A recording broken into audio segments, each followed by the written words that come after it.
দীর্ঘদিনের প্রতীক্ষার অবসান ঘটিয়ে অবশেষে দেশের উত্তরাঞ্চলের মানুষের আকাশপথে বিশ্বমানের স্বপ্ন পূরণ হতে যাচ্ছে। হযরত শাহজালাল আন্তর্জাতিক বিমানবন্দরের আদলে উত্তরবঙ্গের প্রথম এবং দেশের পঞ্চম আন্তর্জাতিক বিমানবন্দর হিসেবে আত্মপ্রকাশ করতে যাচ্ছে বগুড়া বিমানবন্দর।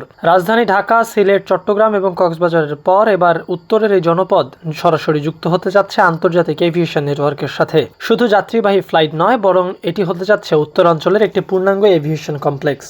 আর সরকারের এই মেগা প্রকল্প বাস্তবায়িত হলে উত্তরের যোগাযোগ ব্যবস্থায় এক অভাবনীয় বিপ্লবের সূচনা হবে।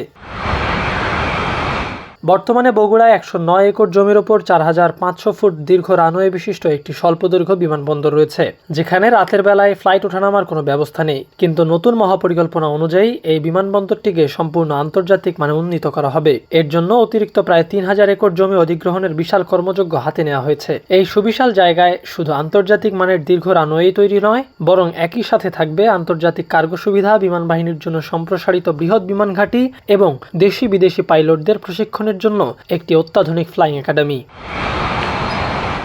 উত্তরবঙ্গের প্রথম আন্তর্জাতিক বিমানবন্দর হিসেবে এটি চালু হলে পুরো অঞ্চলের অর্থনীতি ও বাণিজ্যে নতুন দিগন্ত উন্মোচিত হবে। আন্তর্জাতিক কার্গো সুবিধার মাধ্যমে উত্তরাঞ্চলের উদ্বৃত্ত কৃষিপণ্য, শিল্পপণ্য এবং হস্তশিল্প খুব সহজেই বিশ্বের বিভিন্ন দেশে সরাসরি রপ্তানি করা সম্ভব হবে। এছাড়াও প্রবাসী বাংলাদেশিরা ঢাকা ছাড়াই সরাসরি নিজেদের গন্তব্যে যেমন যাতায়াত করতে পারবেন, তেমনি দেশি বিদেশি বিনিয়োগ বৃদ্ধি এবং পর্যটন খাতের প্রসারের ফলে এই অঞ্চলে ব্যাপক কর্মসংস্থান সৃষ্টি হবে।